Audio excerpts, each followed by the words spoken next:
Assalamu alaikum туғандар, қандайсыңар? Қайрадан біз өз ишибизде улантып атабыз.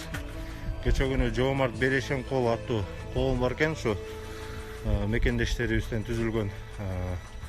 Ошолор ушундай оор күндө бир аз болсо дагы бир туугандарга жардам берели деп продуктуга акча салды эле. Бул жерден азыр 2 машинага ылайыктап продукт алдык. 30 үй бүлөгө азыр продукт алдык. Өзүм ташып, экинчи машинабыз бул жакта аракет кылып атабыз. Эми Кудай буйрукса, бүгүн өзлөрүнүн ээлерин алып барып беребиз. Кыйналып аткан үй бүлөлөр көп экен.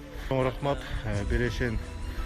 Жомарт Берешен кол деген коомго, уюмуна. Сүйүктүү Азирети пайгамбарыбыз өз сөзүндө мындай деп баса белгилейт: Ас-садакату бурханун.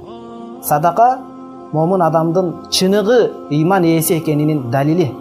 Бөлөк бир сөзүндө хассину амвалакум биз-закати. Байлыгыңарды зекет чыгарып сактап калгыла. Вадау мардакум бис-садакати.Оорлуу адамдарды садака чыгаруу менен шыпа тилегиле. Ва аидду лил балаи бид-дуаи. Раваху Ахмад.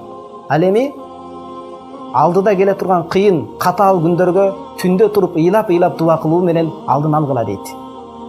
Садаканын диндеги орду намаз сыяктуу денедеги баш сымал.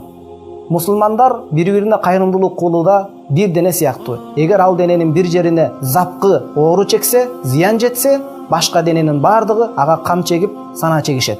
Ошол сыяктуу эгер мусулман ааламында садака маселесин жакшы чечишсе, мусулман ааламында бей, бечара, жакыр кедей деген катмар болду.